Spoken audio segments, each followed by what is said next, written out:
በስመ አብ ወወልድ ወመንፈስ ቅዱስ አሃዱ አምላክ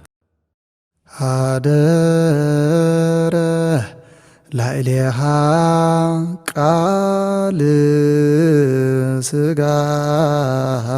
ኮነ ወተወልደ እምኔሃ።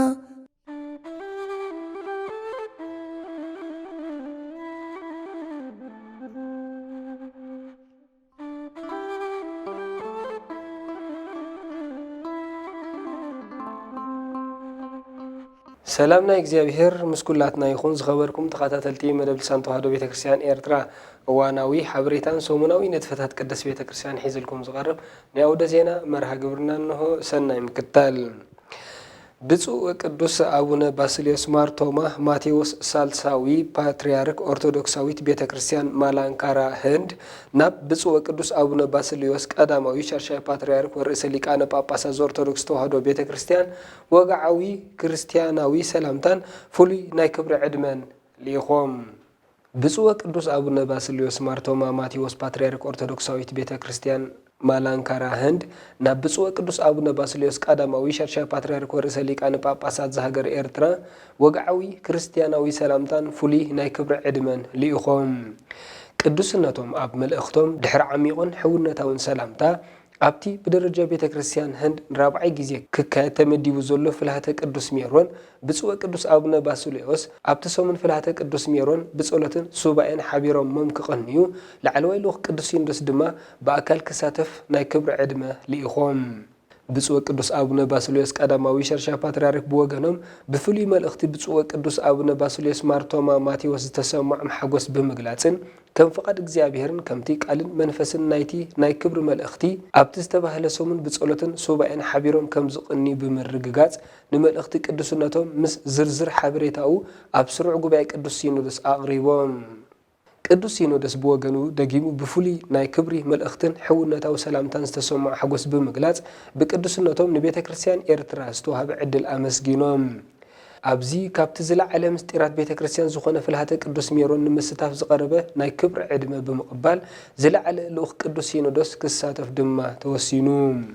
ብፁዕ ቅዱስ አቡነ ባስልዮስ ሻርሻይ ፓትርያርክ ወርእሰ ሊቃነ ጳጳሳት ብወገኖም ናብ ብፁዕ ቅዱስ አቡነ ባስልዮስ ኣብ ዝሰደድዎ ፍሉይ መልእኽቲ ኣብ ስነ ስርዓት ራብዓይ ፍልሃተ ቅዱስ ሜሮን ቤተ ክርስቲያን ህንድ ዝሳተፉ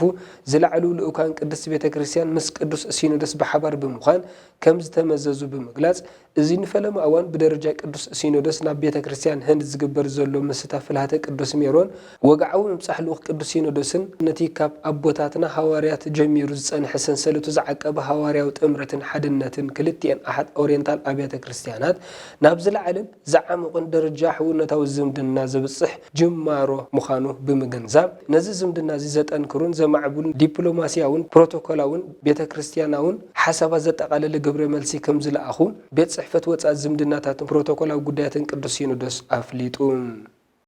መበል 18 ሓባራዊ መንፈሳዊ ጉባኤ ኣብያተ ትምህርተ ሰንበት ንኡስ ሃገረ ስብከት ንግስነት ኔዘርላንድስ ምሕረቱ ንውልድ ወለዶ እዩ ኣብ ትሕቲ ዝብል ሃይለ ቃል ተቓኒዑ። ዕለት 13 መጋቢት 2018 ዓመተ ምህረት 22 መጋቢት 2026 ፈረንጂ መራሕ ስራሕ ንኡስ ሃገረ ስብከት ንግስነት ኔዘርላንድስ ሊቀ መዘምራን መሪጌታ ገብረ ማርያም ቀሲስ ለኣከ ዋና ጸሓፊ ንኡስ ሃገረ ስብከት ንግስነት ኔዘርላንድስ ቀሲስ ዮናስ ተኽላይ ቤተ ክህነት ምእመናትን ኣብ ዝተረኽብሉ ኣብ ዞባ ሰሜን ሆላንድ ከተማ ሃርለም ኣብ ዝርከብ ቤተ ክርስቲያን ቅድስተ ቅዱሳን ድንግል ማርያም ደብረ ሲና ናይ ኩለን ኣብ ትሕቲ ጽላል ቅዱስ ሲኖዶስ ኦርቶዶክስ ተዋህዶ ቤተ ክርስቲያን ኤርትራ ዝመሓደራ ናይ ንኡስ ሃገረ ስብከት ንግስነት ኔዘርላንድስ ኣብያተ ክርስቲያናት ትምህርተ ሰንበት ምሕረቱ ንውልድ ወለዶ እዩ ወንጌል ሉቃስ ምዕራፍ 1 ፍቅዲ 50 ኣብ ትሕቲ ዝብል መሪሕ ቃል ሓበራዊ መንፈሳዊ ጉባኤ ተቓኒዑ። እቲ ጉባኤ ብጸሎትን ናይ ማሕበር መዝሙርን ምስ ተኸፍተ ማእከለት መዘምራን ኣይንወፅን ካባኺ ድንኳን ሓጎስ ኣፍቅርዋ ለቤተ ክርስቲያን ዝብላ መዛሙር ኣቕሪቦም።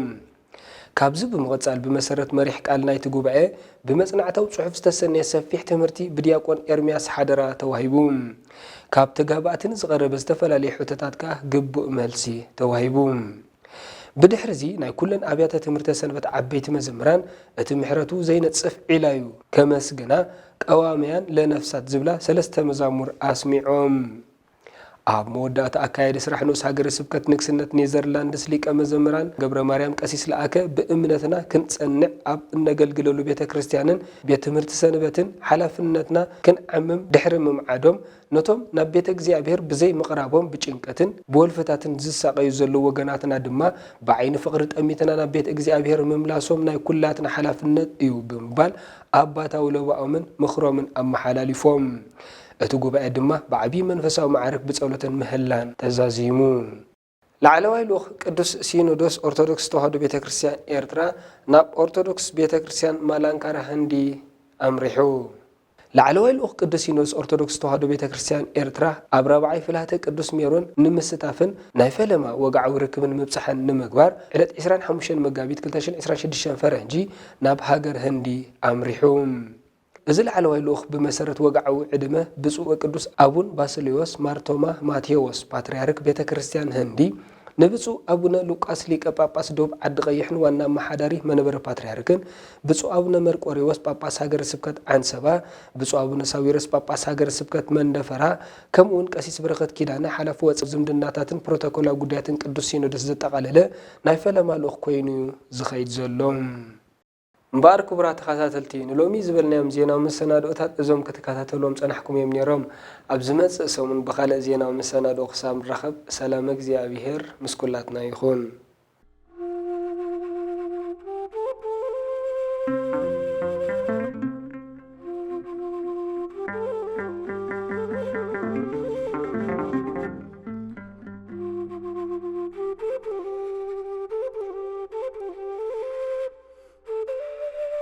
Thank you.